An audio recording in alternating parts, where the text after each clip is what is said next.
साथियों, नमस्कार। आप देख रहे हैं टिप्स सिविल सर्विसेज और मैं हूं श्रीकांत त्रिपाठी, महिला पर्यवेक्षक, चतुर्थ खंड, यूनिट फर्स्ट, बाल विकास के चरण। बच्चों का विकास किन किन स्टेप से गुजरते हुए बच्चा किशोर और वयस्क स्थिति में आता है, उसकी चर्चा हम करने जा रहे हैं। बच्चे का जो विकास है, जन्म के पूर्व से ही अर्थात गर्भधारण से ही बच्चे का विकास शुरू हो जाता है। गर्भधारण अर्थात कॉन्सेप्शन, एक निषेचन की प्रक्रिया जो कि पिता के स्पर्म और माता के ओवम के फर्टिलाइजेशन अर्थात निषेचन, इस निषेचन के द्वारा जाइगोट बनता है, जिसे कि जाइगोट हिंदी में युग्मनज कहा जाता है। जाइगोट बनते समय कोशिका का अर्धसूत्री विभाजन होता है, जिसे ब्लास्टोसिस्ट कहा जाता है। यह ब्लास्टोसिस्ट की जो प्रक्रिया है 4-5 दिनों में पूरी होकर के गर्भाशय की दीवार से चिपक जाता है, जिसे गर्भधारण अर्थात इम्प्लांटेशन कहा जाता है। इसी को ही गर्भधारण कहते हैं। इसके पश्चात भ्रूण का विकास शुरू हो जाता है, जिसे कि एम्ब्रियोनिक स्टेज अर्थात भ्रूणी चरण कहा जाता है। यह 3 से 8 सप्ताह तक चलता है। इस जो 3 से 8 सप्ताह का जो समय है, इस पर भ्रूण अर्थात एम्ब्रियो का बड़ी तेजी से विकास होता है। इस समय जो अंगों का विकास भी शुरू हो जाता है। बच्चे का हृदय, मस्तिष्क, तंत्रिका तंत्र, रीढ़, हाथ, पैर, आंख और कान विकसित होने लगते हैं। अंगों का विकास थोड़ा थोड़ा शुरू हो जाता है। 4 से 5 सप्ताह में हृदय बच्चे का धड़कना शुरू कर देता है और इस दौरान जो बच्चे का जो नाभि रज्जु है, प्लेसेंटा माँ के नाभि से जुड़ा रहता है, जिससे भ्रूण को पोषण और ऑक्सीजन मिलता है और जो इसके अपशिष्ट पदार्थ इसी के माध्यम से बाहर निकल जाते हैं। तो ये सेकंड स्टेज है जब भ्रूण का विकास होता है, इसे एम्ब्रियोजेनिक स्टेज कहा जाता है। इसके बाद भ्रूण का विकास होता है, जिसे कि फेटल स्टेज कहा जाता है। भ्रूण का विकास यह 9 से 40 सप्ताह है, जिससे भ्रूण का विकास होते होते शिशु बनता है और इस दौरान शिशु बनने के पश्चात बच्चे का जन्म हो जाता है। तो ये भ्रूण का विकास 9 से 40 सप्ताह में किन किन स्टेज से गुजरता है, इसकी हम चर्चा कर लेते हैं। भ्रूणी अवस्था से शिशु अवस्था तक 9 से 12 सप्ताह के बीच, ये 9 से जो 12 सप्ताह का समय होता है, इसमें बच्चे के अंग का निर्माण हो जाता है, जैसे उंगलियां बन जाती हैं, नाखून बन जाते हैं।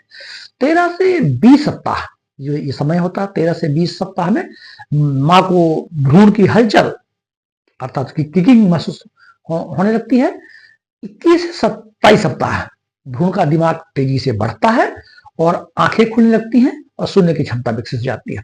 26 से 40 सप्ताह फेफड़े विकसित हो जाते हैं, शिशु का वजन बढ़ जाता है और बच्चा जन्म के लिए तैयार है। शिशु का जब जन्म की प्रक्रिया शुरू हो जाती है, अर्थात 9 माह इन 40 सप्ताहों में पूर्ण हो जाते हैं। 38 से 40 सप्ताह शिशु के जन्म का समय होता है।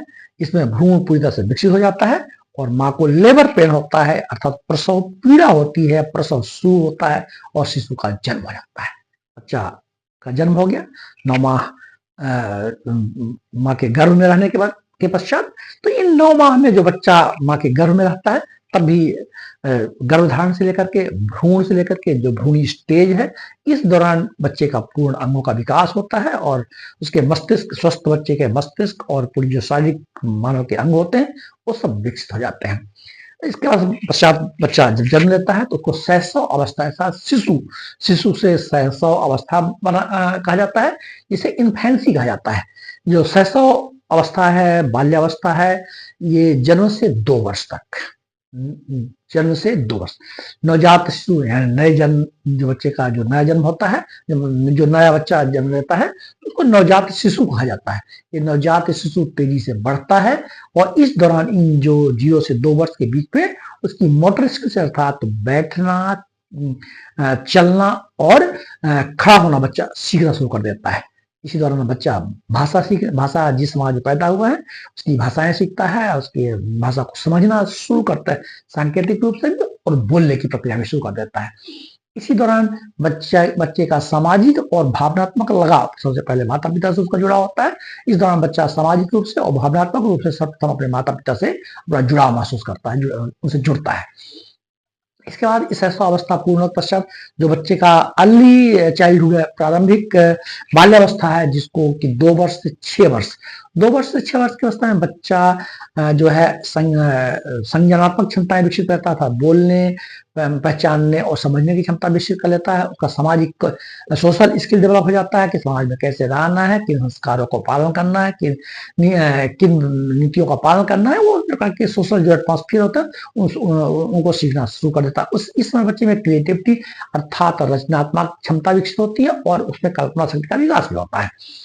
आत्मनिर्भरता की भावना भी इन्हीं 2 से 6 वर्ष के बीच में बच्चा आत्मनिर्भर माता पिता से अभी जो बच्चा माता पिता की उंगलियों को पकड़ के चलना सीखा था, अब उसको हाथ छोड़ करके चलना सीख लेता है, उनसे दूर रह करके अपना नित्य क्रियाएं करना सीख लेता है, खाना पीना सीख लेता है। एक प्रकार से उसमें जो डिपेंडेंसी थी, अब वो डिपेंडेंसी खत्म हो गई, वो इंडिपेंडेंट होना शुरू हो जाता है फिजिकली तौर पे, शारीरिक तौर पे। तो इसके पश्चात उसका जो मिडिल चाइल्डहुड है, यानी मध्य बचपन है, 6 से 12 वर्ष के समय में, इस समय बच्चे का शारीरिक विकास थोड़ा धीमी गति से होता है, मतलब धीमे धीमे होता है। इसी तरह बच्चा एकेडमिक एजुकेशन अर्थात पढ़ना लिखना, स्कूल जाना बच्चा सीखता है और सामाजिक एटमॉस्फेयर में रहना और नैतिक व्यवस्थाओं को भी जानना शुरू कर देता है कि क्या अच्छा है क्या बुरा है। इस दौरान उसमें आत्मचेतना की भावना भी विकसित हो जाती है। इसके पश्चात ये 6 साल से 12 वर्ष तक जो मिडिल चाइल्डहुड है, इसके पश्चात किशोर अवस्था, 12 वर्ष के पश्चात किशोर अवस्था, यानी वर्ष वयस्क होने के पहले 18 साल से वयस्क होना शुरू हो जाता है बच्चा। तो ये 12 से 18 का जो बीच है, 12 से 16 साल का जो बीच है, उसे किशोरा अवस्था कहा जाता है। इस बड़ी महत्वपूर्ण स्टेज होती है। इस दौरान बच्चों में हार्मोनल परिवर्तन आ जाते हैं, हार्मोन्स परिवर्तित होते हैं, जिससे उनके शारीरिक और जबरदस्त शारीरिक और मानसिक परिवर्तन आ जाते हैं। जन्मांगों का विकास हो जाता है, बच्चा स्त्री पुरुष में भेद करना समझ जाता है और बहुत सारे उसमें चेंज हो जाते हैं। अब वो करीब करीब आत्मनिर्भर होने की स्थिति पे शुरू हो जाता है, निर्णय लेने की क्षमता विकसित हो जाती है, समस्याओं का समाधान करने की क्षमता विकसित हो जाती है, वो लॉजिकली समझने लग जाता है कि किनके साथ अपने जो उनके साथ के बच्चे हैं, उनके साथ के लोग हैं, उनके साथ कैसा व्यवहार करना, अपने जो साथी सहकर्मी हैं उनके साथ कैसा व्यवहार करना, और अपना खुद का इम्प्रेशन दूसरे से इम्प्रेस भी होता है और अपना इम्प्रेशन भी समूहों में डालता है और इस दौरान उसमें स्वतंत्रता की भावना भी प्रबल होती है। तो इस तरह बच्चे के विकास के महत्वपूर्ण चरण है, जिसमें कि आप इसको याद रख सकते हैं। पहले जो चरण है गर्भधारण का समय होता है, फिर जो एम्ब्रियोज का विकास होता है, फिर एम्ब्रियो से शिशु का विकास कैसे होता है, फिर बच्चे का जन्म 9 माह के पश्चात अर्थात 36 से 40 सप्ताह के बीच में बच्चे का जन्म, फिर उसका जो बच्चे का शिशु अवस्था है 0 से 2 वर्ष, फिर उसका जो अर्ली चाइल्डहुड है 2 से 6 वर्ष, फिर जो मिडिल चाइल्डहुड है 6 से 12 वर्ष, और इस तरह किशोर अवस्था तक बच्चे विभिन्न चरणों से गुजरते हुए वयस्क हो जाता है। तो यही बाल विकास के महत्वपूर्ण चरण है। मैं आशा करता हूं कि मेरी बात आप तक पहुंची होगी। जय हिंद।